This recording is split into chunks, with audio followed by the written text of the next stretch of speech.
Sí, ya entré. Vamos a ver. Ahí estamos. Hola, paz y bien. Está grabando.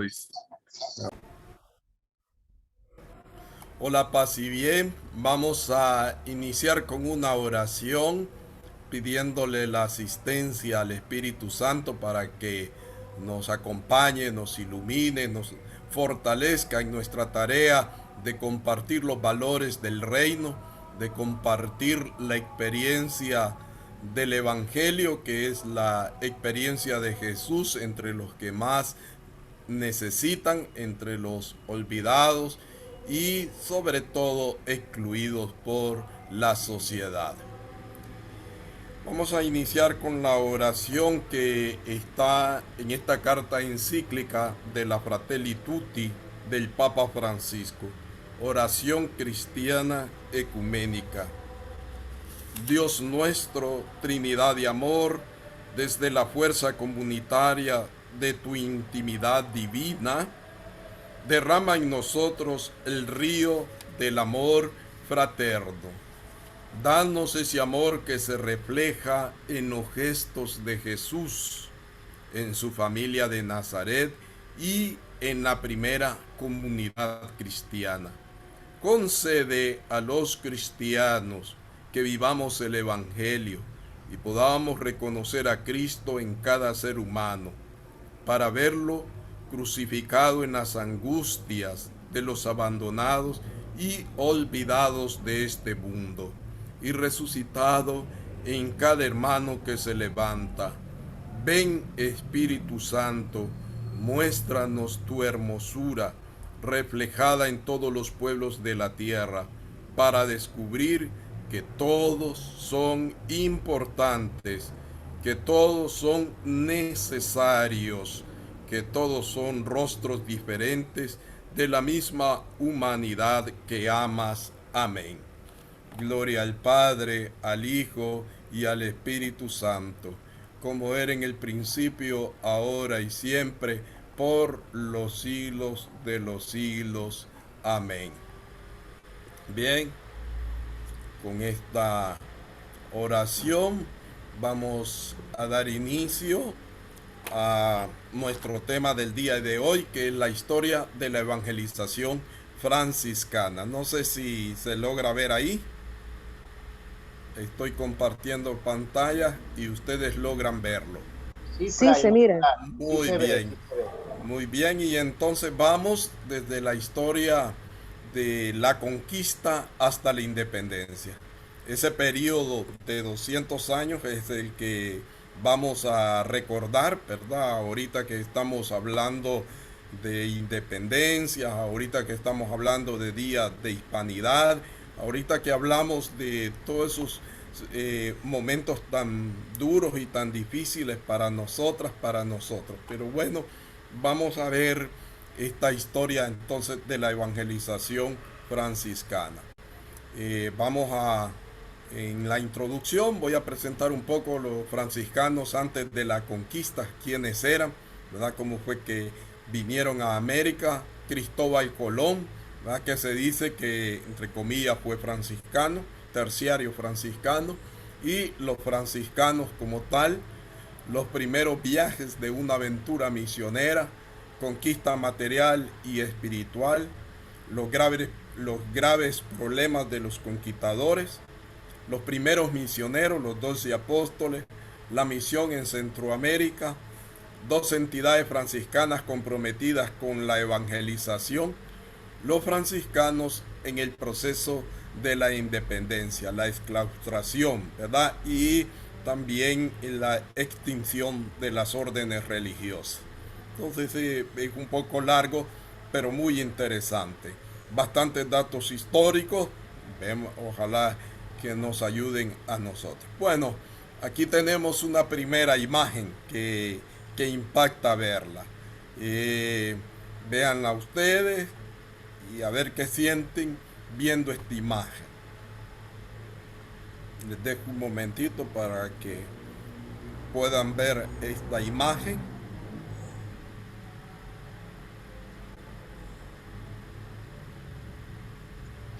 No sé si se puede ampliar un poco, Fray Anselmo. Bueno, vamos a ver cómo la podría. Usted está de teléfono, ¿verdad? Creo. Sí, sí, de Pero teléfono. el Sí, teléfono se puede ampliar. sí. A mí se me dificulta ampliarla más. Yo el teléfono la veo bien. Sí, Estoy sí, viendo ya la amplié. Ya la que unos amplié. Muy indígenas bien, están siendo muy bien. como Ahí tenemos, asesinados. sí, muy bien. Ahí tenemos esa imagen entonces, ¿verdad? Donde se ve una batalla, donde se ven los conquistadores y donde se perciben los indígenas, ¿verdad? Que están en esa lucha. Bueno, vamos a entrar en el tema. Un poco de contextualización histórica de los misioneros franciscanos. En primer lugar, estos misioneros franciscanos eran conocedores de la cultura europea. La cultura europea tiene connotaciones de conquista muy fuertes, ¿verdad? Eran pueblos que luchaban entre sí y que tenían muchas guerras, guerreaban, ¿verdad? Y dominaban unos a otros. Entonces, esta cultura europea ha sido desde inicios una cultura predominante, una cultura invasora, ¿no? Y eso está en el imaginario de los misioneros y también de los mismos conquistadores que vinieron, a grandes rasgos. Eh, los franciscanos en principio van a estar de acuerdo con el proyecto de la conquista. Ya vamos a ir desarrollando todo este tema. Recuerden, son solamente características a grandes rasgos.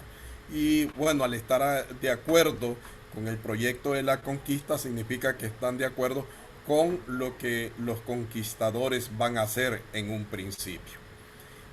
La cristiandad va a estar estrechamente vinculada a los poderes de los conquistadores por el patronato. Eso lo vamos a ver más adelante, ¿verdad? Entonces, el patronato le va a dar poder a los conquistadores y a la corona sobre todo. También hay un significado de que estos religiosos y el clero va a estar de parte de los conquistadores, va a haber el significado de un distanciamiento del pueblo indígena. Están un poco alejados del pueblo indígena.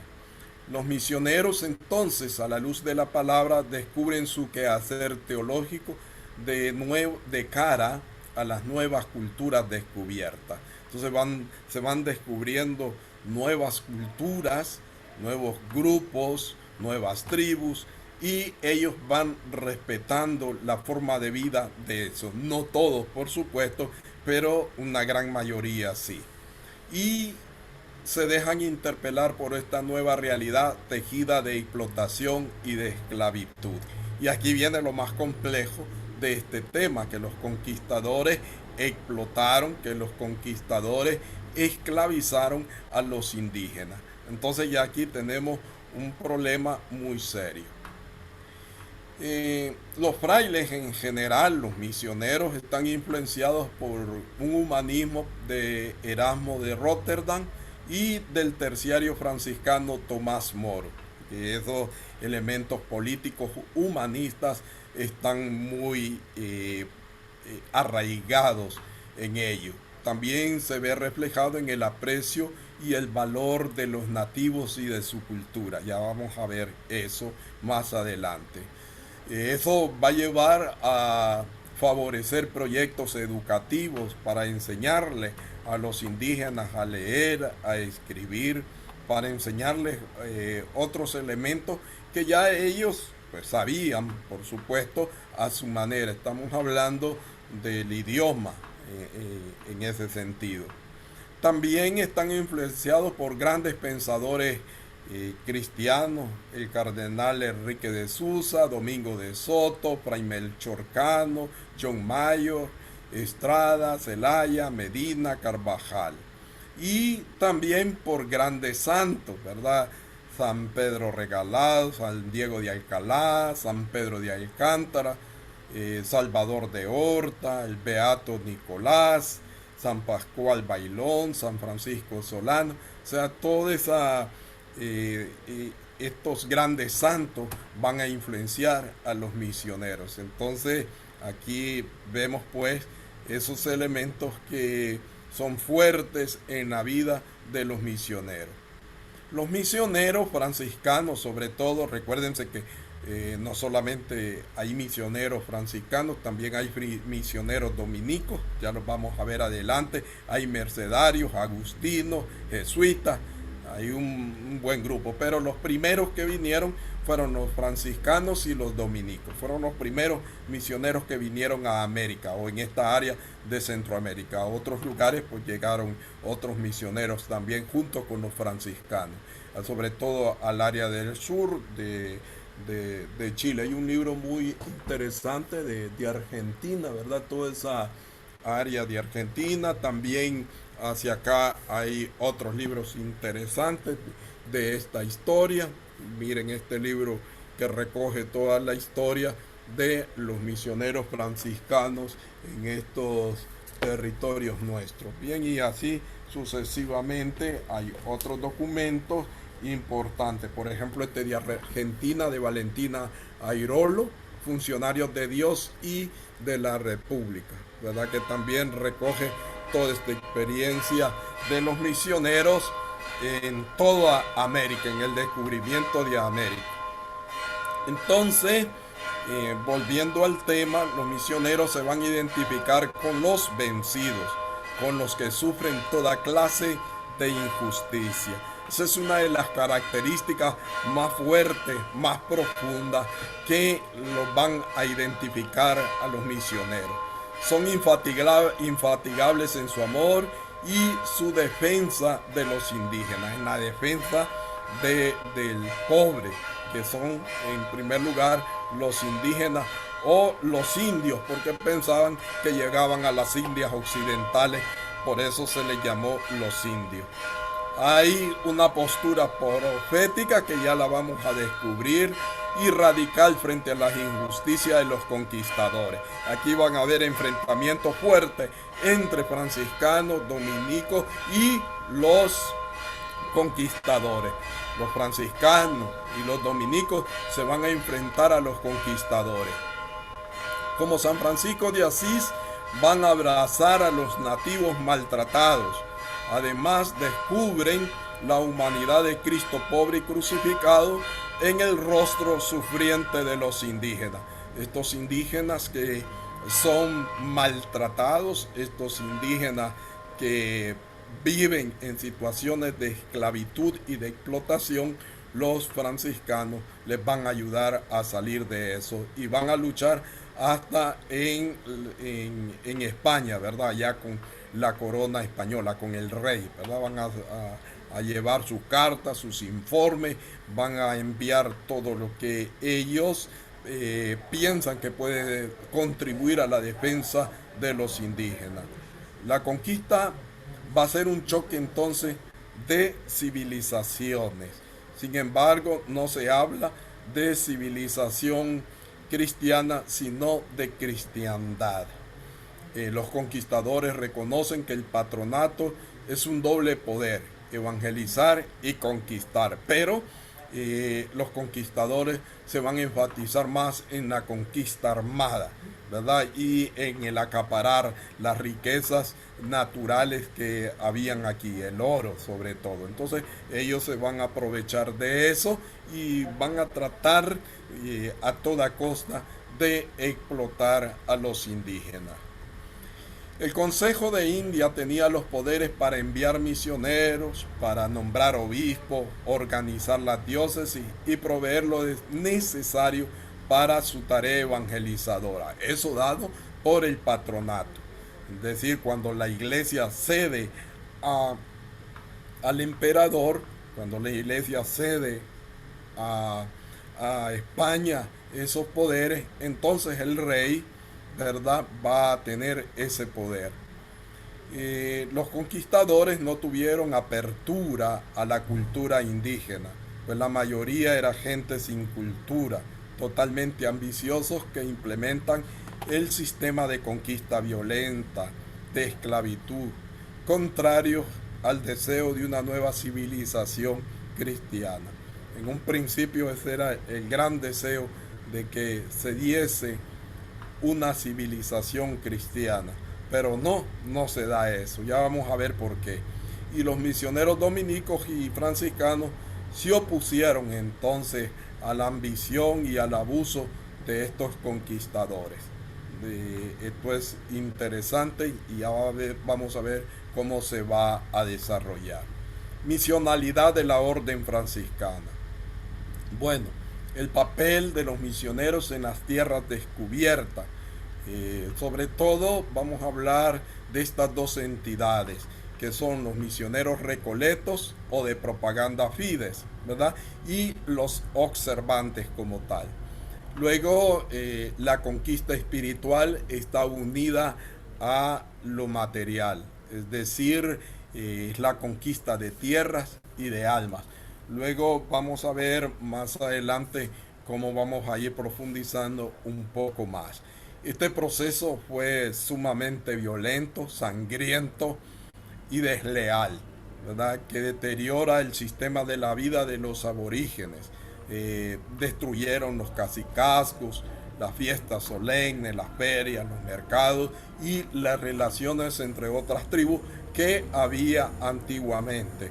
Nosotros le llamamos a este espacio Mesoamérica, ¿verdad? Del que estamos hablando. Luego, pues aquí encontramos la vocación misionera de los franciscanos que van hacia nuevos horizontes con ese deseo de llevar y de compartir el Evangelio. Recordemos que Francisco va hacia los musulmanes, es decir, Francisco amplía ese horizonte misionero.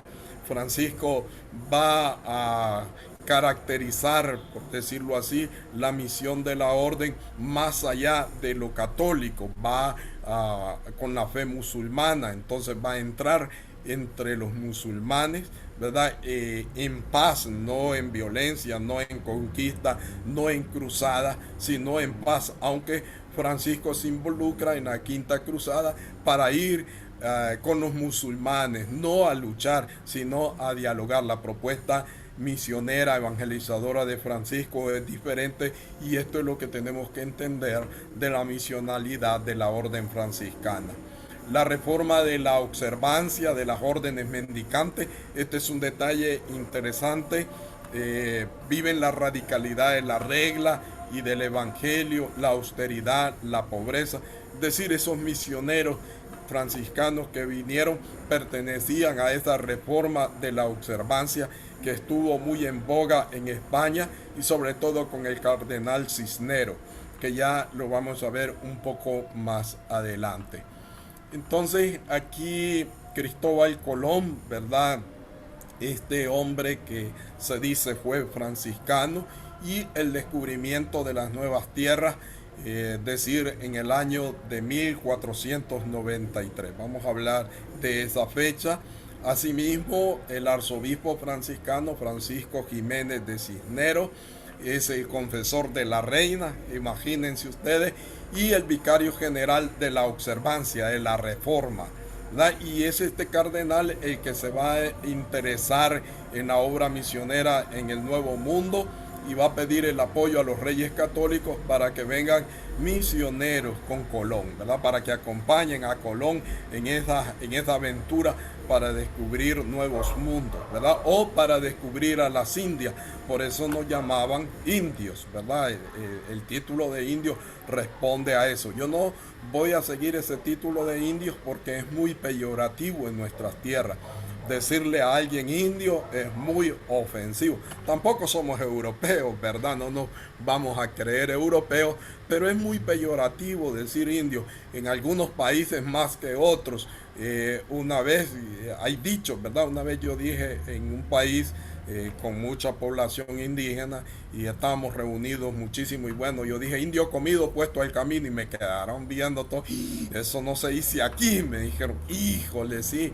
Cabal, metí las patas, ¿verdad? Entonces eso pasa, ¿verdad? No me voy a referir al término indio porque, vuelvo a insistir, es peyorativo. Vamos a utilizar el término indígena que es aceptado, da identidad, ¿verdad? Continuamos el patronato. Bueno, fue el Papa entonces Alejandro VI que designó a los reyes católicos Fernando e Isabel y sus sucesores, no solo eso, sino los sucesores, a través de dos bulas del año 1493, para que en su nombre se encargaran de evangelizar a los infieles, ¿sí? Y de defender y socorrer a las iglesias y en general de velar por el bienestar espiritual de los hombres en aquellas tierras descubiertas de ultramar, ¿verdad? Estas tierras que se iban descubriendo. Entonces el Papa le da esa potestad a los reyes católicos de España. Y es así, a eso le llamamos patronato. Ya vamos a ver cómo funciona todo ese asunto del patronato. La corona era la responsable entonces de proveer licencia real a los frailes misioneros, de fiscalizar sus actitudes y conductas. No solamente era vayan a América, sino también nos estaba fiscalizando en sus actitudes misioneras y en sus conductas. Esto generó conflicto muchas veces, ¿verdad? Sobre todo con los encomenderos, porque los misioneros cuando regresaban a España llevaban informes o enviaban informes del maltrato de los encomenderos, de los conquistadores a España, y entonces eso no les gustaba a ellos. Y se pusieron muy mal, hubo un conflicto muy fuerte, muy serio, ¿verdad? Inclusive mataron a un obispo en Nicaragua, ¿verdad? La familia Contreras la familia Contreras eran encomenderos, ¿verdad? Y asesinaron a un obispo en Nicaragua, Monseñor Antonio Valdivieso, que era dominico, fue el primer mártir, por decirlo así. De hecho están en proceso de su causa, ¿verdad? Entonces estos conflictos llegaron hasta la sangre, por decirlo así, hasta el derramamiento de sangre. Mataban, ¿verdad? Y no les importaba que fuera un obispo, que fuera un religioso, un sacerdote, todo el que estaba en contra de las conductas de ellos, de los encomenderos, de la actitud de los encomenderos, entonces eran enemigos. Por supuesto, la corona también tenía mucho que ver, la corona de España, ¿verdad? Eh, Vamos a hablar entonces de la evangelización y conquista. Eh, Acerca de don Cristóbal Colón, de ese franciscano que decimos. Fue entre los muros del monasterio de Santa María de la Rábida, ¿verdad? Allí donde llegó Cristóbal Colón. Y de allí fue que salieron los primeros descubridores de América. Cristóbal Colón llegó a pedir posada, estaba en la pobreza, andaba muy mal, ¿verdad? Se dice que es genovés, ¿verdad?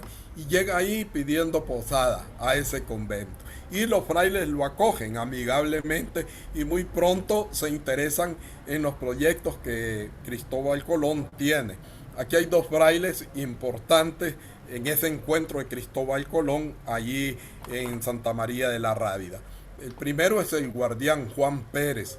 El guardián era confesor de la reina. Imagínense ustedes, ya Cristóbal Colón tiene un punto ganado a su favor, porque si era el confesor de la reina, podía llevarle el proyecto a la reina y de esa manera lograr descubrir las Indias, como era el proyecto en sí. Y luego hay Fray Antonio de Marchena, que es cosmógrafo. Entonces el diálogo se vuelve interesante con el proyecto que Cristóbal Colón les presentan. Ahí estuvo Cristóbal Colón hospedado varios años hasta que logra embarcarse hacia América. El proyecto fue revisado por otros frailes, ¿verdad? Y no fue aprobado. Entonces, no fue aprobado por los reyes españoles. Entonces, Cristóbal Colón sigue insistiendo, pide sobre todo a Portugal que le apoye en esa aventura que él pretendía, pero Portugal tampoco le apoya y por fin logra el apoyo de los reyes a través, sobre todo, como ya decíamos, del cardenal Cisneros. Es ahí que logra él el apoyo y pues sale en verdad un 3 de agosto. Tiene mucho que ver con el perdón de Asís. Ustedes recuerdan el 2 de octubre, el perdón de Asís. Ese día Cristóbal Colón y todos los que se embarcaron hacia las Indias occidentales, se confesaron, recibieron la Santa Misa, ¿verdad? Y el 3 de agosto se van a embarcar y van a llegar a tierra firme el 12 de octubre del año de 1492. Por eso celebramos el 12 de octubre como el Día de la Hispanidad. Hay críticas y hay un montón de cosas. Hay mucha gente que dice nosotros no tenemos nada que celebrar, ¿verdad? Hay otros que sí, con pompa. Bueno, ese es a libre albedrío, ¿verdad? Como decimos, algunos pues aquí no sale en realidad si Cristóbal Colón fue terciario franciscano, pero se dice que sí, ¿verdad? No hay ningún documento. Lo que sí es cierto que en el segundo viaje se van a embarcar dos frailes franciscanos laicos o legos, ¿verdad? Como se nos llamaba al principio. Entonces estos dos frailes vienen con Cristóbal Colón a América, ¿verdad? Se embarcan hacia el nuevo mundo descubierto por Cristóbal Colón. Estos dos frailes son Fray Juan de Deule y Fray Juan de Cosín Oticín. Y se dice que eran piadosos y virtuosos.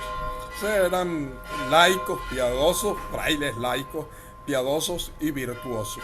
En este segundo viaje con Colón también vienen otros sacerdotes. No solamente vienen los frailes, vienen también otros sacerdotes. Bien, entonces viene un buen grupo de misioneros con Cristóbal Colón. Aquí comienza la aventura franciscana con dos laicos, ¿verdad? Dos frailes legos. Ahí vemos una imagen entonces de don Cristóbal Colón, ¿verdad? Una de las características entonces principales de los misioneros franciscanos era el aprendizaje de la lengua de los nativos para enseñarles y adoctrinarlos en su propia lengua. Ese fue un detalle de esos primeros dos laicos y de los que sucesivamente van viniendo con Cristóbal Colón. Después ya vamos a ver otros que vinieron, pero lo primero que hicieron fue ponerse en actitud de escucha, ponerse en actitud de aprendizaje, de aprender la lengua, no de enseñarles ellos, no, sino de aprender la lengua. Y luego la enseñanza y la doctrina, pero en su propia lengua. Ojo, esto es valoroso, esto es de mucho valor, ¿verdad? Esto es muy importante. Los frailes entonces van a aprender el idioma, conocen la cultura y se van a identificar en lo posible con su modo de vida, es decir, con esa pobreza que vivían los indígenas, ¿verdad? Por su auténtico amor a los nativos, los misioneros van a regresar a España a informar acerca del mal gobierno del almirante Cristóbal Colón. Y ahí comienza el primer conflicto con Cristóbal Colón, ¿verdad? Porque Cristóbal Colón ya había instalado la esclavitud, el trabajo forzado y las encomiendas en la isla. Sí, había asegurado a todos los que vinieron con él y les había dado territorio y les había dado indígenas, ¿verdad? Para que ellos los explotaran trabajándolo. Entonces, esta grave denuncia también va a tener eco en el cardenal Cisneros, porque le llevan los informes a España, no solo al rey, sino al mismo cardenal Cisneros, que es el que favoreció, como ya hemos dicho, todo este proceso de las misiones. Interesante. Entonces, el cardenal se va a valer de su influencia en la corte de Castilla y va a luchar por ese nefasto negocio de los seres humanos, es decir, por la esclavitud que ya se había comenzado a gestar con Cristóbal Colón en estas tierras. Pero el cardenal Cisneros va más allá, pide a la corona que le quite todo a Cristóbal Colón y que no lo deje venir a las tierras, a estas tierras, ¿verdad? Porque Cristóbal Colón regresaba a España, traía más gente, hacía otro viaje y así sucesivamente iba. Hacia 1500, hacia el año de 1500, los dos religiosos mencionados emprenden un viaje de regreso a Santo Domingo y ahora ya vienen con otros frailes, que estos sí son sacerdotes, son frailes clérigos, viene con Fray Francisco Ruiz, con Fray Juan de Tasierra y Fray Juan de Robles. Estos misioneros, como ya he dicho, y todos los otros van a estar vinculados al movimiento de la observancia, es decir, de la reforma. Y son muy cercanos, por lo tanto, al cardenal Cisneros y en total oposición a la política del almirante Cristóbal Colón. Aunque ellos tuvieron en la rábida a Cristóbal Colón, lo recibieron, lo aceptaron, luego se vuelven contrarios por las actitudes dominantes de Cristóbal Colón, ¿verdad? Esas actitudes que no son buenas, como ya sabemos, esas actitudes prepotentes, esas actitudes de aprovecharse de los demás. El cardenal Cisneros va a enviar en el año 1502 una misión preparada a conciencia constituida por 17 franciscanos. Imagínense ustedes, ya envía un grupo más grande el cardenal Cisneros. Es el que se va a interesar, por eso decimos el cardenal Cisneros tiene mucha importancia en la evangelización de estas tierras. Y llegan entonces esos sacerdotes y también los legos, los frailes legos, allí a Santo Domingo, ¿verdad? Y muy pronto, ya en el año de 1503, se va a fundar el primer convento franciscano en Santo Domingo, y en el año de 1505 se erigió la primera provincia con el título Santa Cruz de las Indias Occidentales, y la sede es en Santo Domingo. Bueno, allí tenemos ya cómo vinieron a esta isla del Caribe, ¿verdad? Nosotros le llamamos ahora las islas del Caribe, y de estas islas del Caribe van a pasar a tierra firme, como ya lo vamos a ver. Luego el rey católico Fernando va a exponer en el capítulo general de los observantes que se celebra en Barcelona en el año de 1508 la necesidad de misionar las tierras descubiertas. Además, pide que los misioneros destinados a la de India sean personas doctas, miren qué interesante, y de quien se pueda tomar mucha doctrina así por su manera de vivir, que allá tuvieran como de las enseñanzas, ¿verdad? Entonces, como de las enseñanzas. La provincia de la Santa Cruz de Indias Occidentales se convirtió muy pronto en el punto de partida o de tránsito, por llamarlo así, para las expediciones misioneras a las tierras firmes. Ejemplo de ella fue la primera penetración franciscana en la parte sur del Istmo de Centroamérica, en la región del Darién, es decir, en Panamá, en torno al 1510, donde se construyó la primera iglesia franciscana, y en el 1513 fue erigida catedral por el Papa León X. El franciscano Fray Juan de Quevedo es consagrado como primer obispo de la diócesis de Santa María la Antigua en Panamá. De Panamá van a Venezuela, van a Colombia, a Argentina, y por ahí se van regando hacia el sur. También de Santo Domingo, que era como el primer punto de partida, como de tránsito, como hemos señalado, van también hacia México. Ya vamos a ver qué interesante cómo vienen los frailes allí, los frailes misioneros, y se van distribuyendo por todos lados, ¿verdad? Hacia finales del año 1511, entonces los misioneros dominicos van a entrar en discordia con los encomenderos por el maltrato y explotación de los naturales. Y aquí encontramos el famoso sermón de Fray Antonio de Montesinos, ¿verdad?, contra el sistema de la encomienda. Ya vamos a ver más adelante todo esto del sistema de la encomienda. Y van a decir que este sistema de encomienda es la principal opresora de los indígenas.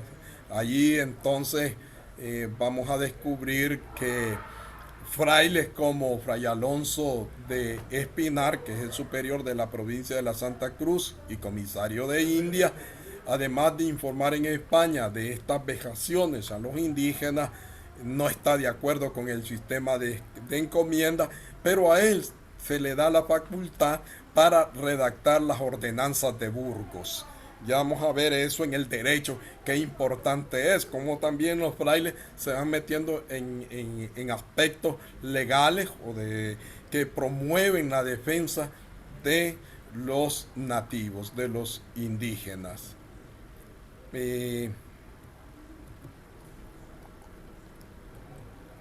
Fray Cristóbal del Río, que también es comisario, va a afirmar lo siguiente.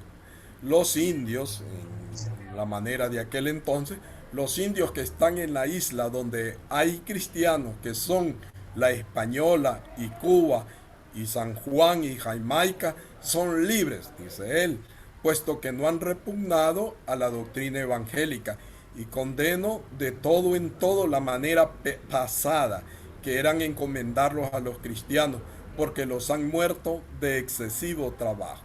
Decir, los encomenderos se aprovecharon totalmente de los indígenas y comienzan a explotarlo. Entonces Fray Cristóbal del Río no está de acuerdo con eso, ¿verdad? Y protesta por eso.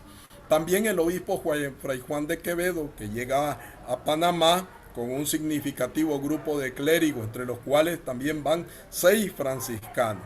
Bueno, y solo de esos 6 solo se conocen el nombre de 4, no aparecen los otros 2, no se sabe quiénes eran. En 1515 el gobernador Pedrarias Dávila va a enviar un informe al rey y dice lo siguiente, abro comillas, se ha hecho un monasterio de Francisco en que hay 6 frailes que hacen mucho provecho, pero padecen necesidad. Los frailes padecen necesidad. Es decir, ahí va a ser la base para la proyección, misionera entre los indígenas. Por favor, apaguen el micrófono. Bueno, entonces allí entre los indígenas, cunas, chocoes y guaymíes. Eso lo vamos a ver después. Entonces, una de las primeras tareas del obispo franciscano es denunciar las situaciones de injusticia.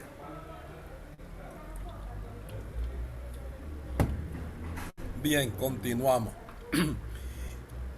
En el año de 1519, el obispo Fray Juan de Quevedo va a viajar a España para informar al rey de los abusos y maltrato hacia los indígenas. A raíz de estos sucesos y en protestas contra el mismo gobernador, que era Pedrarias Dávila, como ya hemos dicho, algunos franciscanos que habían llegado con el obispo decidieron trasladarse a Santo Domingo. Es decir, hacen un gesto profético, dejan ahí, abandonan ese lugar y se van hacia Santo Domingo, se regresan. Sin embargo, en discernimiento, Fray Alonso de Estobal, también franciscano y guardián del convento, conocedor de la lengua de los nativos, prefirió quedarse en el lugar. Es decir, él no se regresa y su deseo es darle continuidad a la acción evangelizadora en Panamá. Él no está de acuerdo, pero los demás hacen ese gesto profético de regresarse. Bueno, vamos hacia el norte ahora, hacia México, ¿verdad? Ya dejamos Panamá, dejamos el sur y vamos hacia México con el conquistador Hernán Cortés. Llegamos a México con el conquistador, ¿verdad? Que llegó desde Santo Domingo, desde la Española, con algunos frailes. Fray Diego Altamirano, que era pariente de Cortés, estaban emparentados con el conquistador, que era superior además del convento, y Fray Pedro Malgarejo de Urrea, sevillano, superior del convento de La Vega, ambos pertenecientes a la provincia de Santa Cruz. Ellos desempeñaron el cargo de capellanes de la armada del conquistador, es decir, iban con el conquistador. Una vez conquistada y atrozmente destruido el pueblo de México en el año de 1521, Cortés pidió misioneros franciscanos y dominicos al rey de España Carlos I y V de Alemania, que a la sazón se hallaba en Flandes, a los que juzgaba los más idóneos para la eficacia en la evangelización de la gente de aquellas latitudes. Entonces el mismo conquistador va a pedir misioneros. Entre tanto, el propio Carlos V en el año de 1522 va a enviar 4 franciscanos belgas a México, ¿verdad? Joan Decker, que había sido profesor en la Universidad de la Sorbona en París, Sorbona en París, perdón, doctor en teología, también Fray Juan de Agüera, Fray Juan Lapión, consejero del emperador, o sea, era gente importante, ¿verdad? Este va a morir en Valladolid, no logra llegar a México. Y Fray Pedro de Gantes. Estos llegaron en el año de 1523 y se van a instalar en Texcoco. Fray Pedro, por más de 50 años, bueno, todos tuvieron una gran labor misionera, pero Fray Pedro era hermano lego, hermano laico, y por más de 50 años se entregó a la institución y evangelización de los indígenas, enseñándoles a leer, a escribir, les enseñó música, edificando innumerables iglesias, escuelas y rehusando siempre a ser ordenado sacerdote. Dicen que le ofrecieron ser obispo de México y no aceptó. Mendieta lo va a calificar de muy tierno y singular amor a los indios. Además se hizo, dice, indio con los indios. Finalmente, afirma Mendieta, era cosa maravillosa que los indios le entendieran en su lengua como si fuera uno de ellos, ¿verdad? Y ahí estaba el secreto de haberse hecho como uno de ellos, es decir, de haber vivido entre ellos.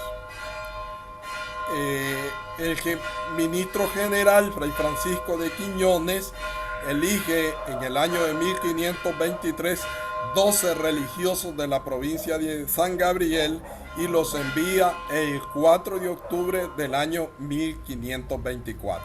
4 de octubre, oigan bien, día de San Francisco, ¿verdad? Sí, hay fecha en que celebramos la memoria de nuestro fundador, de San Francisco. En esa fecha entonces se envían esos 12 franciscanos, o 12 misioneros a México, ¿verdad? Desde el convento de Nuestra Señora de los Ángeles de Sierra Morena, bajo la presidencia de Fray Martín de Valencia, a quien nombró custodio. Entre esos 12 viene Fray Toribio de Benavente, ¿verdad? O motolinía, como le llamaron los indígenas, que significa el más pobre o el muy pobre, ¿verdad? En lengua náhuatl. Entonces, es interesante cómo el ministro general envía a estos hermanos y dice que lo primero que por vuestra consolación debéis notar es que sois enviados a esta santa obra por el mérito de la santa obediencia. Y no solamente mía, dice el ministro general en cuanto vicario de San Francisco y ministro general, pero su santidad por un breve a mí dirigido dice que los que yo señalar él mismo los envía autoritate apostólica como vicarios de Cristo y van con autoridad apostólica. Y así al presente no envío más de un prelado con 12 compañeros, porque este fue el número que Cristo tomó en su compañía para hacer la conversión del mundo. Y San Francisco, nuestro Padre, hizo lo mismo para la publicación de la vida evangélica. Recuerden que San Francisco fue con 12 compañeros a pedirle la aprobación al Papa, ¿verdad? Inocencio III. Entonces llega con 12 compañeros. Entonces eso se repite, muy interesante, muy bonito. Muy pronto entonces estos 12 frailes que llegan a México se van a preocupar de la situación de violencia que viven los indígenas. En las cartas, en los informes que Fray Martín va a redactar, se puede ver un grave conflicto con las autoridades civiles en defensa de los nativos. Imagínense, ya llegando ellos comienzan a defender a los nativos. Es más, se enfrenta con el presidente de la audiencia que no resuelve los problemas de injusticia de los vencidos, ¿verdad? Entonces esas injusticias, los vencidos continúan, se agravan cada día más y los franciscanos, esos 12 franciscanos o 12 apóstoles como les llamaron, en México comienzan a defenderlo.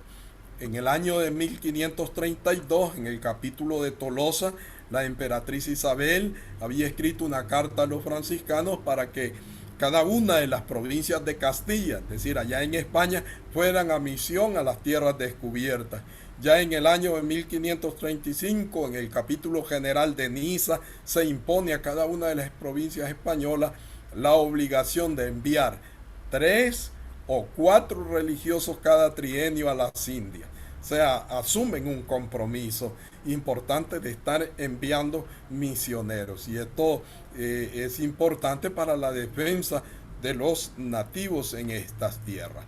En esta misión de tierras mexicanas nacerá en el año de 1535 la provincia del Santo Evangelio. En el año de 1565 la provincia de San José, Yucatán, y ese mismo año la del Santísimo Nombre de Jesús de Guatemala.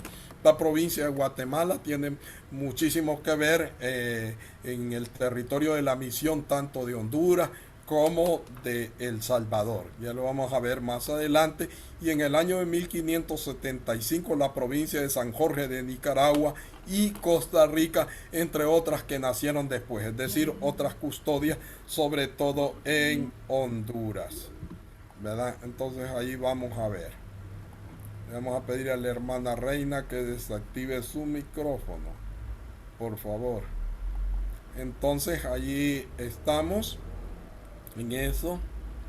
Espéreme. Bueno, el primer obispo de México y también arzobispo fue el franciscano Fray Juan de Zumárraga, que también tenía el título y la tarea de protector de indios, que eso lo daba la corona.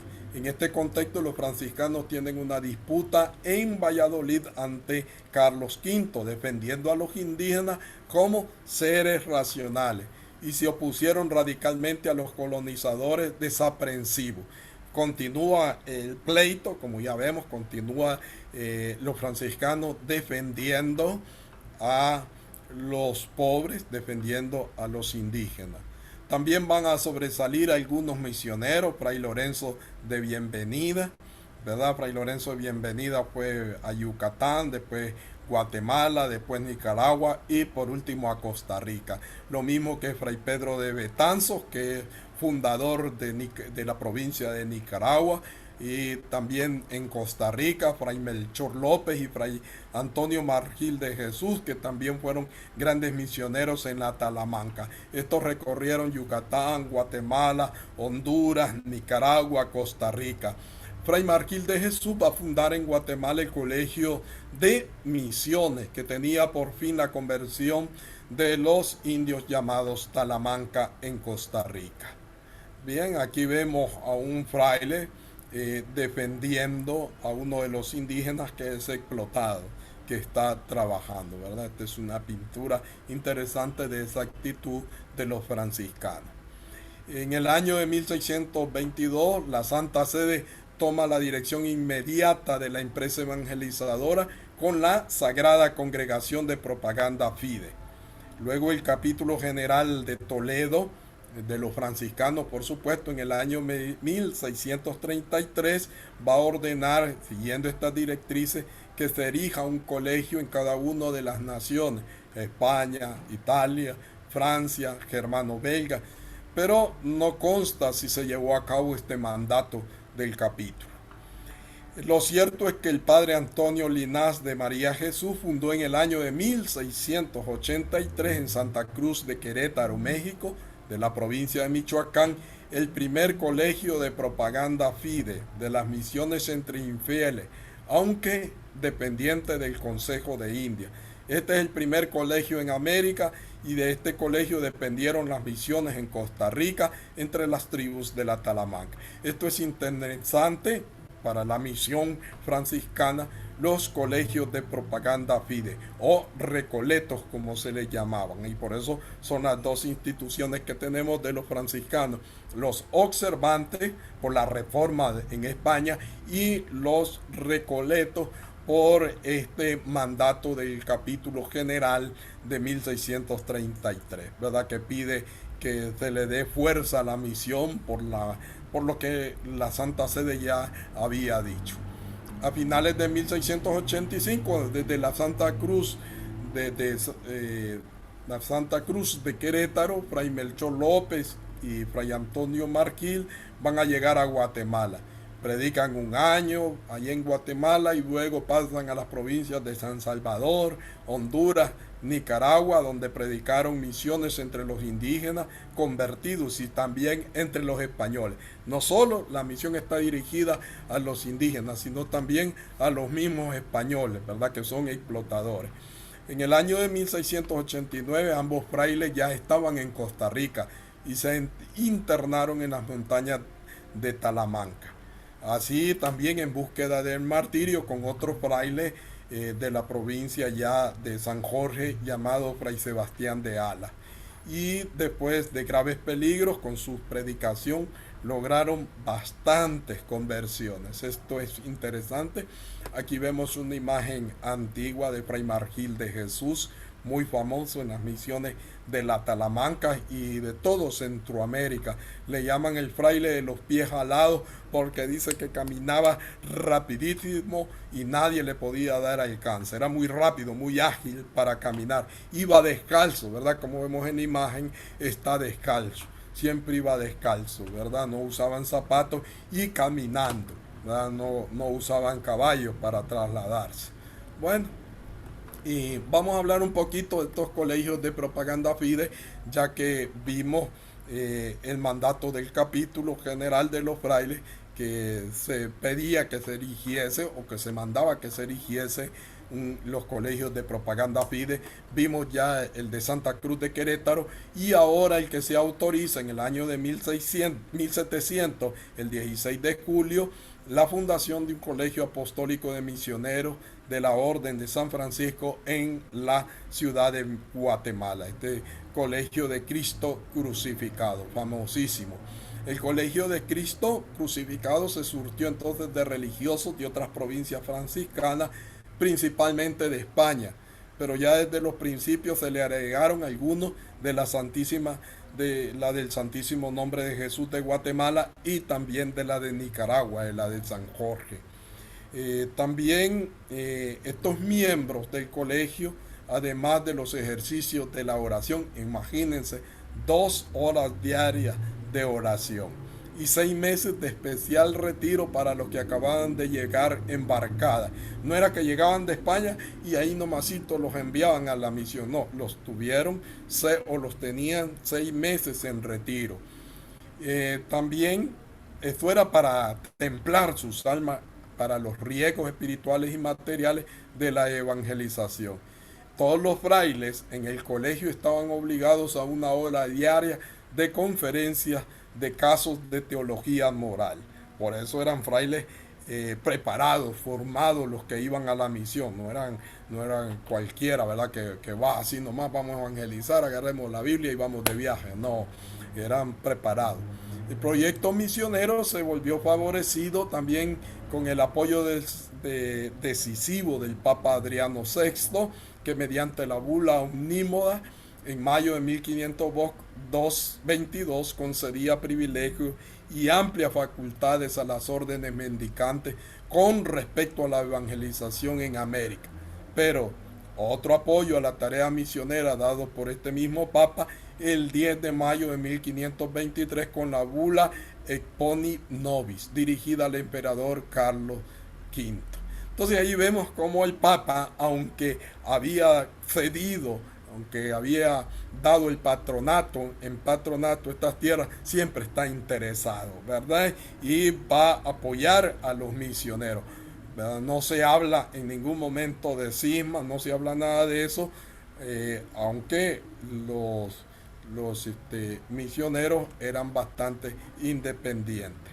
Vamos a ver ahora el sistema de las encomiendas. Bueno, el proceso de evangelización, ¿verdad? Que hemos visto, el sistema de las encomiendas, que ya hemos visto que ha sido difícil, y de repartimiento. Estos dos sistemas van a coexistir juntos, con encomiendas y repartimiento en la misma mona, ¿verdad?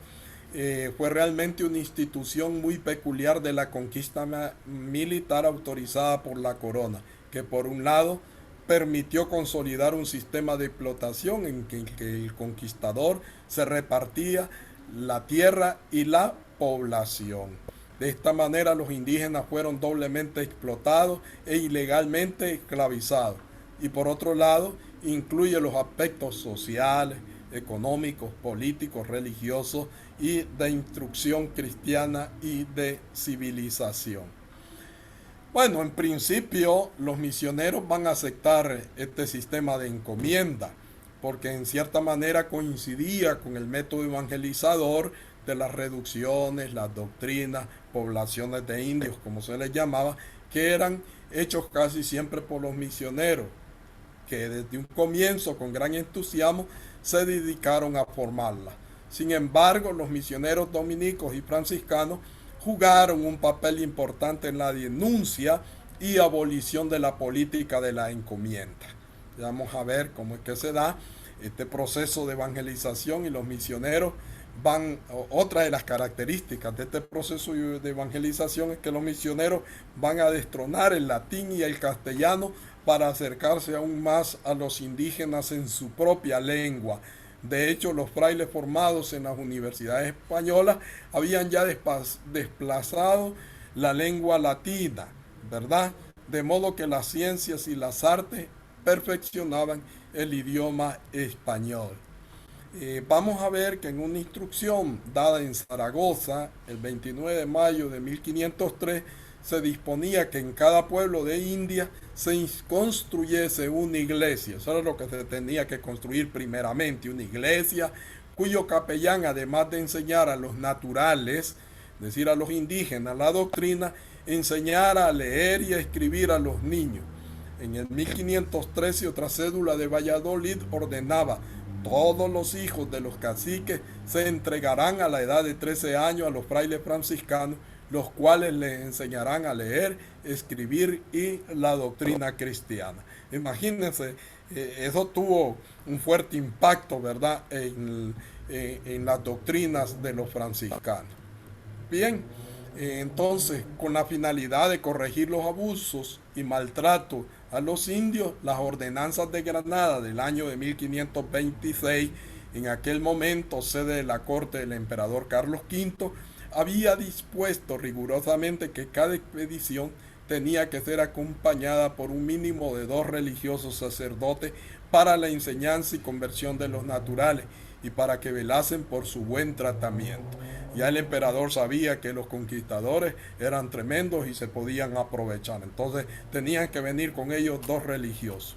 Los religiosos tenían entonces la tarea de ser campellanes de las conquistas pacíficas y atraer a los nativos a la fe sin armas y sin violencia. Sin embargo, eso no se dio, ¿verdad?, porque los abusos de los conquistadores siguieron, y por esa razón la corona en el año de 1549 va a prohibir toda conquista. Esto le va a afectar a los frailes, porque algunos frailes, como ya vamos a ver más adelante, entraban a los territorios de los indígenas con soldados, ¿verdad?, con conquistadores, para lograr sacar a los indígenas de sus lugares y poblarlos. En el año de 1550, una cédula enviada por la reina a los provinciales de las órdenes religiosas manda que: por ende, yo ruego y encargo que preveáis con todos los religiosos de vuestra orden que en esa provincia residen, procuren por todas las vías a ellos posibles de enseñarle a los indios de esas tierras nuestra lengua castellana. O sea, había que enseñar la lengua castellana, y en ello pongan todo el empeño y diligencia como cosa muy principal y tanto importa. Entonces ya vemos que los reyes de España impulsan la lengua castellana, ¿verdad?, para destronar la lengua de los indígenas, ¿verdad? Entonces la conquista se vuelve más opresora, ¿verdad?, porque se le está quitando al indígena su identidad, su lengua.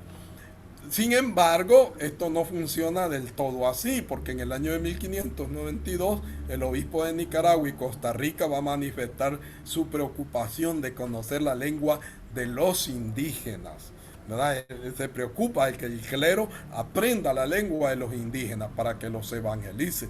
También el obispo franciscano, Monseñor Alonso Bravo y Laguna, se preocupa de que los sacerdotes se preparen para conocer la lengua de los indígenas. En fin, con el fin de comunicarse con ellos y transmitirles las enseñanzas cristianas. En realidad, la enorme variedad lingüística constituía una gran dificultad a la tarea evangelizadora de los misioneros. Eso es cierto, ¿verdad? Eso es muy cierto. Costaba, ¿verdad? Darse a entender, o costaba aprender una lengua, no era fácil. Dice que Fray Pedro de Betanzo era muy hábil en la lengua, ¿verdad? Y aprendió 14 lenguas, imagínense, 14 idiomas para poder comunicarse con los indígenas. Qué capacidad de este hombre. Vamos a hablar un poco de las cofradías, porque esta es otra realidad interesante que los franciscanos van a generar, o van a llevar a los lugares de las conquistas, a los lugares donde ellos van a hacer su doctrina. Los franciscanos fundaron y asentaron las cofradías, aprobadas y adoptando ordenanzas, algunas traídas desde Guatemala, ¿verdad? Porque había muchos misioneros de Cristo crucificado de Guatemala que iban por Nicaragua, Costa Rica y por todas estas tierras, ¿verdad? La cofradía, pues, es una institución vital de la religiosidad popular. Más tarde surgen las hermandades y las mayordomías. Es un espacio en el que se dio un sincretismo religioso fuerte, ¿verdad? Los indígenas eran listos, no eran tundos, ¿verdad? Eran gente listísima, y aprovechó la cofradía para lograr ese sincretismo religioso, ¿verdad? Y los indígenas lograron conservar sus trajes, sus danzas, sus máscaras, además de la abundancia de comida, licor, bebida, ¿verdad? Emborracharse, música y pólvora, todo eso de la cofradía. En el año de 1676, las doctrinas se encuentran en extrema pobreza y es necesario que se visiten las cofradías de los curas doctrineros que sufren la usurpación de sus bienes por parte de sus mayordomos, mal manejo de limosna y etcétera. La iglesia, los misioneros y también la iglesia en general va a tener conflictos con las cofradías, porque las cofradías se van a enriquecer, ¿va? Y van a tener mucho pisto, tienen mucho ganado, tienen mucha tierra, son muy devotos, pero también tienen los problemas, como ya les he señalado, del sincretismo religioso. Vamos a ver a grandes rasgos este perfil de la población indígena conquistada, los orígenes de estos pueblos mesoamericanos, sobre todo los que habitan Nicaragua, Costa Rica, ¿verdad? Eran grupos de orígenes chicha, ¿verdad? Esta lengua era la que más predominaba, los chorotegas, chorotecas, descendientes de los toltecas de México, ¿verdad? La influencia también de diversas tribus del norte, toltecas, aztecas, náhuatl, los pipiles, fue sumamente dinámica. Eran grupos que con frecuencia van emigrando desde México, ¿verdad?, hasta llegar a estas tierras donde tuvieron que guerrear para establecerse en esos territorios que se le llama Chorotega-Mangue y Sustiaba-Mangue, que fueron después conocidos como los niquiranos o nicaraos, de allí la palabra Nicaragua. Las etnias del norte a sur eran las siguientes: Misquitos, Sumos, Ramas, Guatuso, Bribri, Cabecar, Brunca, Tiribe, Otérraba, Nove, Guaymí o Guaymé. No hay muchos grupos, ¿verdad? En Costa Rica ocupaban el territorio las tribus de los Quepos, Chiripós, Guatuso, Huetares, Pacacas, Chira, Chorrotes, Chorotegas, Orotinas, Carobici, Naoa, Boruca, Chichimecas de Talamanca, los Mangues, Cabicares de Talamanca, Caribes. Estos estaban organizados en reinos y en cacicazgos. En el sistema, estos caciques eran el jefe del grupo y además era el responsable de organizar las ceremonias religiosas y las guerras. Los sacrificios humanos eran acontecimientos importantes en el culto divino. Hay un historiador nicaragüense que se llama José Dolores, y este va a afirmar que la sangre de los esclavos y prisioneros de guerra corría en los altares de los dioses, derramada por la mano del sacerdote, con gran indignación de los españoles, que olvidaban indudablemente sus actos de fe con los herejes, en los que inmolaron a millones de víctimas humanas en aras también de la misma idea religiosa. Una crítica bastante fuerte. Aquí vemos, este es de un museo de Juigalpa, estas imágenes que ustedes están viendo, ¿verdad? Estas no fueron destruidas porque los indígenas las escondieron, ¿verdad? No, porque los franciscanos y los otros misioneros llegaron destruyendo todo lo que parecía a dioses, ¿verdad? Y los indígenas pues tuvieron que esconderlas, enterrarlas. Estas aparecieron muchísimo tiempo después. Están en un museo de mi tierra que es Huigalpa. Entonces allí se pueden, hay muchísimas más, ¿verdad? Yo solo puse para ilustrar 3 de ellas. Bueno, aquí vamos a encontrarnos con el capitán Francisco Hernández de Córdoba. Señala que los nativos son idólatras y tienen muchos ídolos, ya vimos, de barro, de palo, en unas casillas pequeñas y bajas, que le hacen dentro del pueblo, allende de sus casas principales de oración, que llaman teyopa en lengua de los chorotegas y en la lengua de Nicaragua, archilobo. Entonces ahí vemos todo eso. Una manera de cómo eran los indígenas de Matagalpa. Hay un fraile que describe, ¿verdad? Fray Blas describe cómo eran estos indígenas, los de Matagalpa y Talamanca, que tienen las mismas propiedades, dice, de abrirse las orejas, se abrían las orejas, como las mujeres, ¿verdad?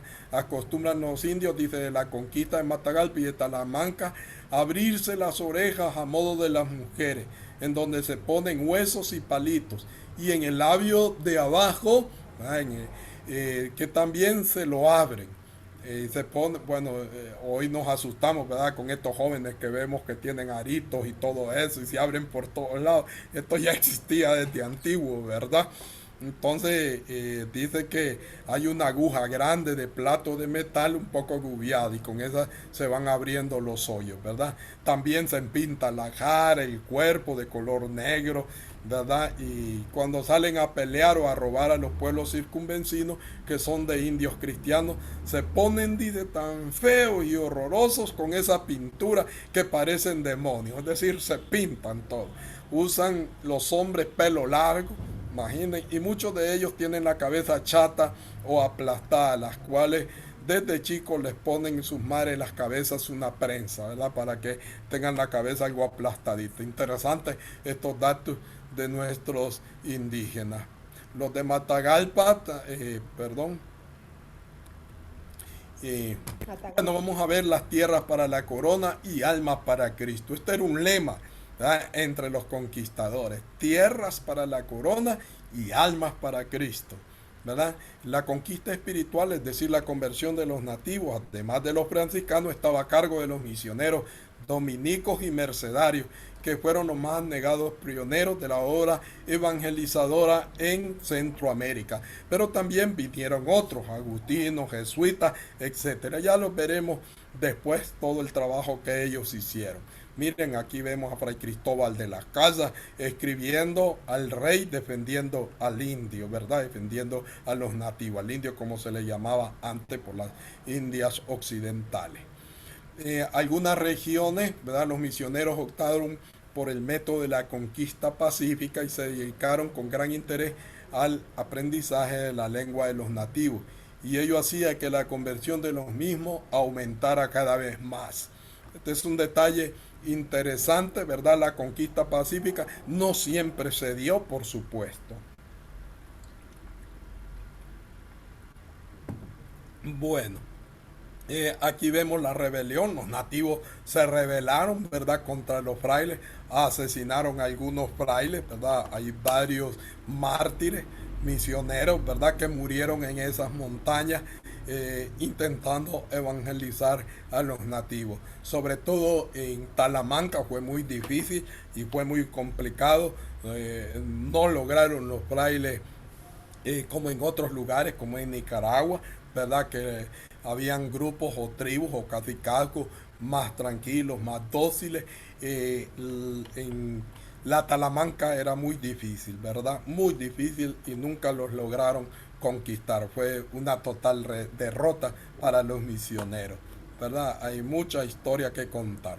Y bueno, para ir ya casi finalizando, porque ya casi llega la hora, vamos a hablar de la emancipación de España, ¿verdad? Hacia grandes rasgos, ¿verdad? No es tan fácil. Y lo que provocó todo eso, porque en medio de toda esta etapa viene la decadencia de las misiones, viene que ya los reyes no envían ya misioneros. Entonces eso va en detrimento de los misioneros. El rey Carlos nombra en el año de 1761 como su confesor al franciscano fray Joaquín de Eleta y La Piedra, rompiendo con la tradición borbónica de tener un sacerdote confesor jesuita. En el año de 1767 se expulsa la Sociedad de Jesús, es decir, los jesuitas de España y de las Indias.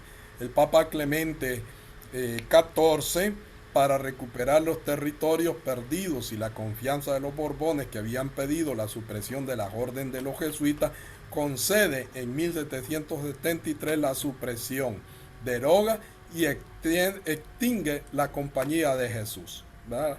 Se elimina la Compañía de Jesús. Estas cositas en el ámbito eclesiástico va a presentar tensiones, ¿verdad? Esto va a ser clave. Lo menciono porque esto es lo que va a generar graves tensiones más adelante, ¿sí? Entonces, don Fernando se va a interesar ya demasiado tarde de la restauración del orden colonial.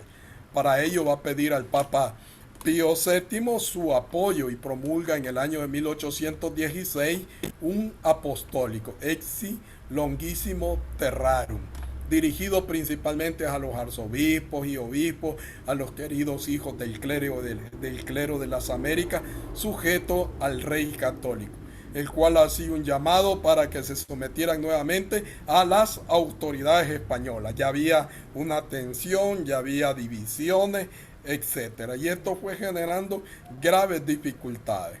En general, desde el principio de la colonia hubo movimientos de resistencia a los conquistadores.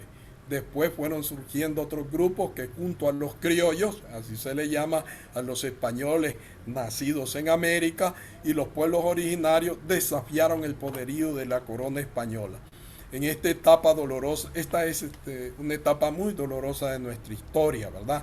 No olvidemos la disminución de la población indígena, la abolición de sus ceremonias y ritos religiosos, el crecimiento del mestizaje y la intolerancia religiosa. Lamentablemente algunos aspectos de la historia la conocemos de manera fragmentaria. Aquí no hablamos de los negros, los esclavos venidos, los que trajeron después, ¿verdad? Para sustituir a los indígenas en el trabajo, en la explotación. Entonces se trajo esclavos negros, ¿verdad? De África.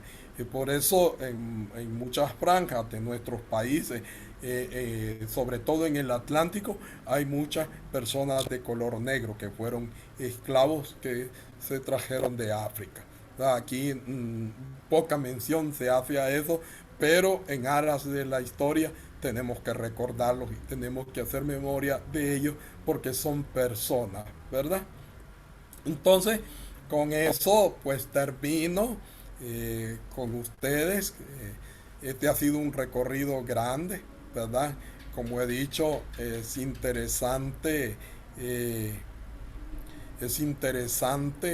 todo este proceso de los misioneros franciscanos en la conquista de América. Por supuesto hay mucho más, pero el tiempo ya no nos da más, ¿verdad?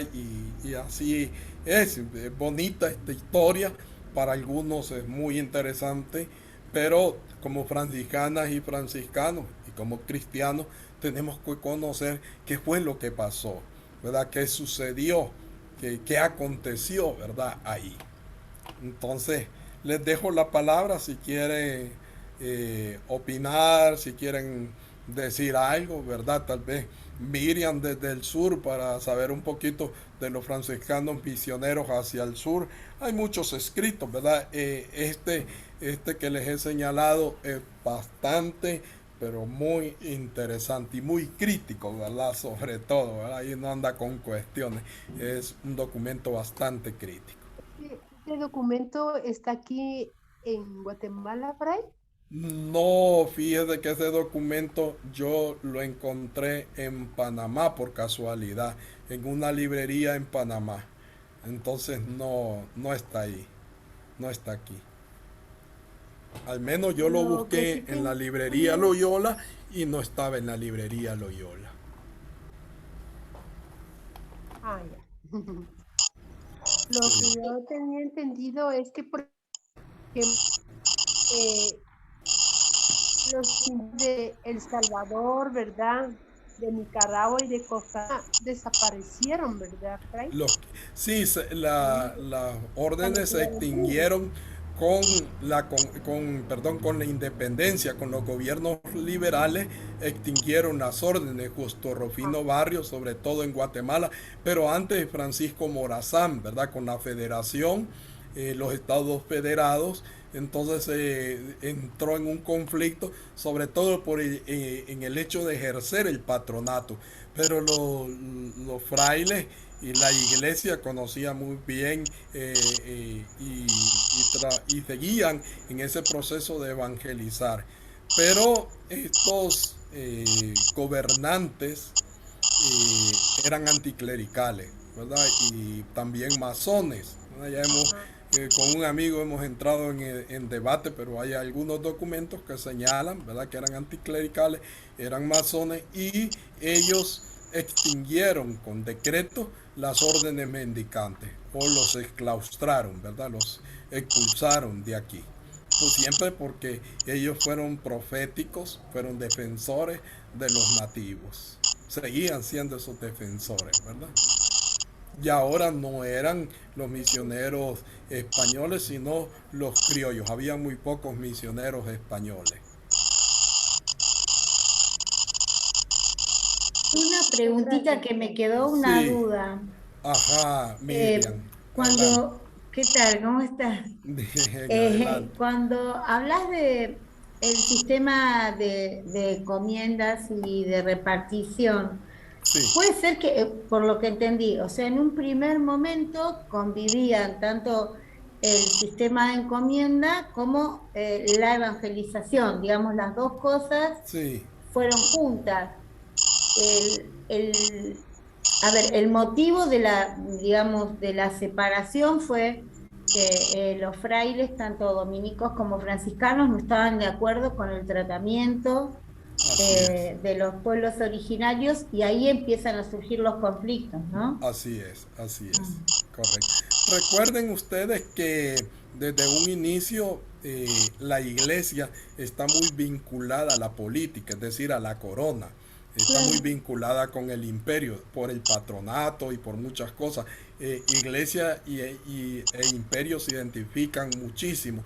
De hecho, en nuestras tierras se habla de la cruz y de la espada, ¿verdad? O Claro, sea, con sí, la cruz también venía la espada, el sufrimiento, ¿verdad? Entonces, aquí hay una pregunta, dice que si Cristóbal Colón era católico, claro, y se dice que era franciscano, ¿verdad? Terciario franciscano, aunque sí, muy mal franciscano, por supuesto. También hubo muy malos franciscanos, ¿verdad? Que explotaron a los indígenas, hay quejas, ¿verdad?, contra ellos, ¿verdad?, porque se aprovecharon de los indígenas para construir grandes iglesias, ¿verdad?, y los igual esclavizados como tal, hay datos de eso. De hecho, hay un fraile que lo asesinaron los indígenas en Costa Rica porque eh, encontró borracho a uno de los principales, es decir, a un indígena que era cacique. Y entonces dice que lo golpeó, le dio su, bueno, con el cordón o saber con qué más, le dio sus chicotazos o le pegó, ¿verdad? Entonces los demás del grupo reaccionaron y lo mataron al fraile. Este fraile no entra dentro del grupo de los mártires, ¿verdad? Está porque su caso es un poco complicado, ¿verdad? Y no hay más datos, solamente se señala que esa fue la razón por la cual fue asesinado. claro. Bueno, aquí en Argentina los frailes entraron por el norte, por el Alto Perú, porque en ese momento eran las provincias del Río de la Plata, y entraron con San Francisco Solano, al cual hoy nosotros veneramos los 24 de julio, pero también entraron Así es. por el Río de la Plata. Sí, llegaron hasta Asunción, que bueno, le pusieron el nombre Asunción justamente por Asunción de la Virgen, y hoy es la capital de Paraguay. Pero Sí. por lo que estoy escuchando, de lo que nos has presentado, eh, es altamente llamativo como para las mismas épocas, en una parte de América pasaba lo mismo que pasaba en el sur de América. O Así sea, es. por ejemplo, cuando se quieren extinguir las órdenes mendicantes, aquí en Argentina, en Buenos Aires, los recoletos fueron expulsados hacia lo que se llamaban los fortines, que eran las resistencias donde estaban los gauchos, ¿no? Porque no iban a pelear los militares con los indios, sino iban los gauchos, que eran los criollos autóctonos pobres de Así es. Argentina, a luchar como a las fronteras por donde estaban todavía los pueblos originarios, ¿no? Mucho derramamiento de sangre. Y después hubo una campaña, lo que se llamó la campaña del desierto, con el presidente Julio Argentino Roca, que fue considerado prócer durante mucho tiempo. Ahora está muy cuestionada su figura, ¿no? Porque bueno, lo que hizo fue una matanza con los indios tehuelches, araucanos y mapuches en el sur de Argentina. Los que hay son sobrevivientes, ¿no? Sí. Pero por suerte hay.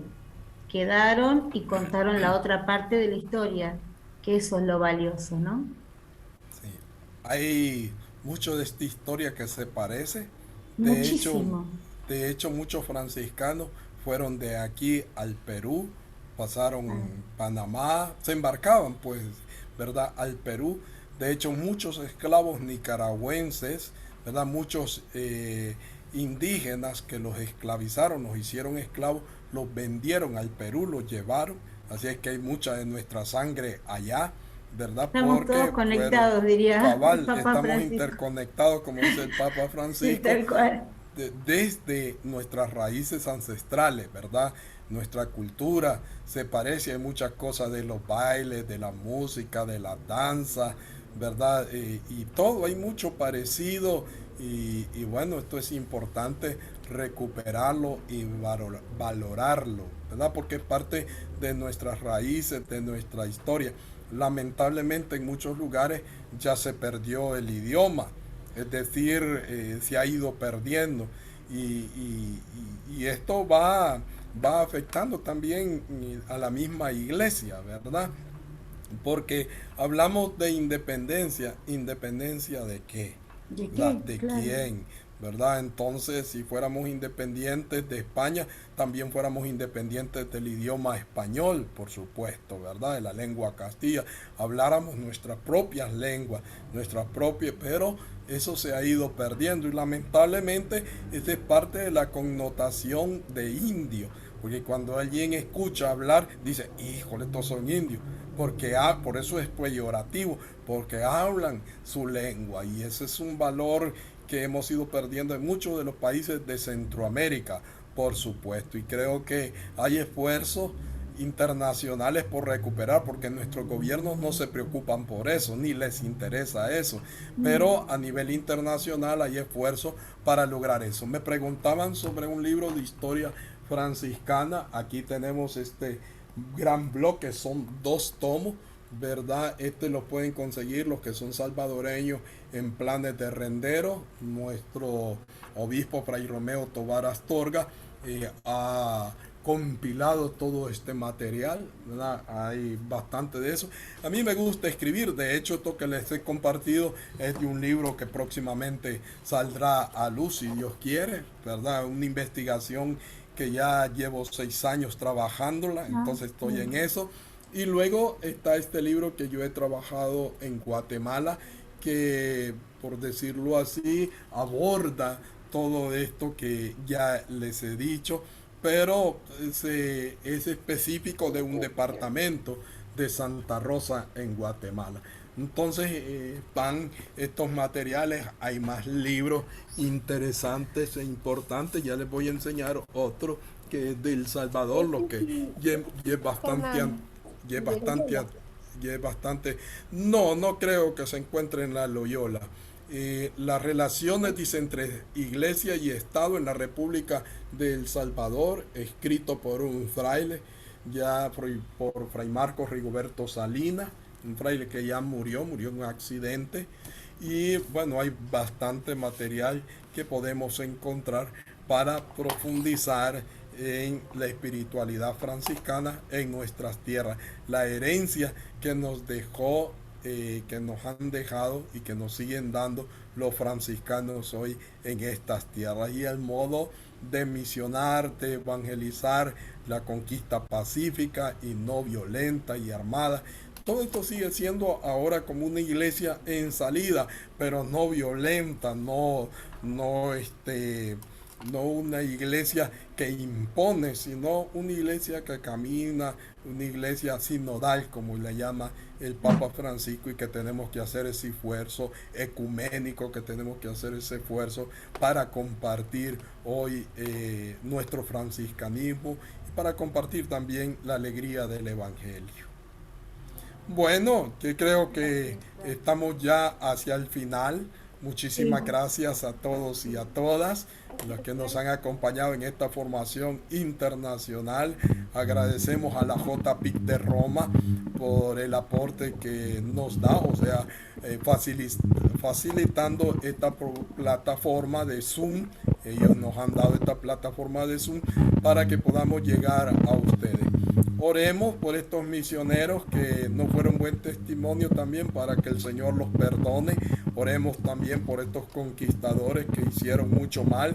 Ojalá nosotros no tengamos una actitud así, no tengamos una actitud doble, no tengamos una actitud violenta contra otras personas, sino que seamos cristianos más bien atentos, cristianos dóciles, cristianos que comparten la fe, dispuestos a vivir, ¿verdad?, con fe y con alegría la misión y evangelización. Desde ya les agradezco, ¿verdad? Muchísimas gracias, infinitas gracias.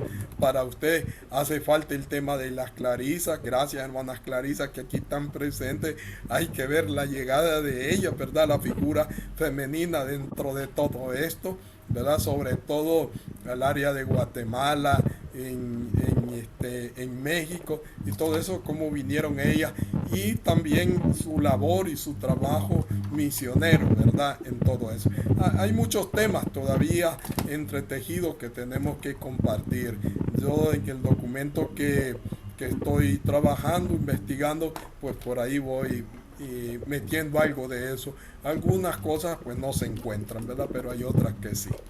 Vamos a agradecerle al Señor, a darle gracias por esta historia, por estos sueños, por esta buena voluntad que tuvieron estos misioneros franciscanos, dominicos, etcétera. Estos hombres que entregaron su vida totalmente en la misión, entregaron su vida en defensa de los nativos, en defensa de los oprimidos.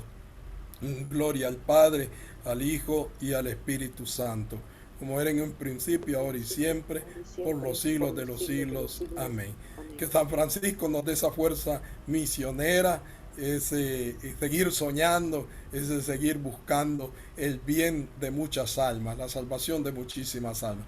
Que el Señor nos bendiga entonces, en el nombre del Padre, del Hijo y del Espíritu Santo. Amén. Muchísimas gracias.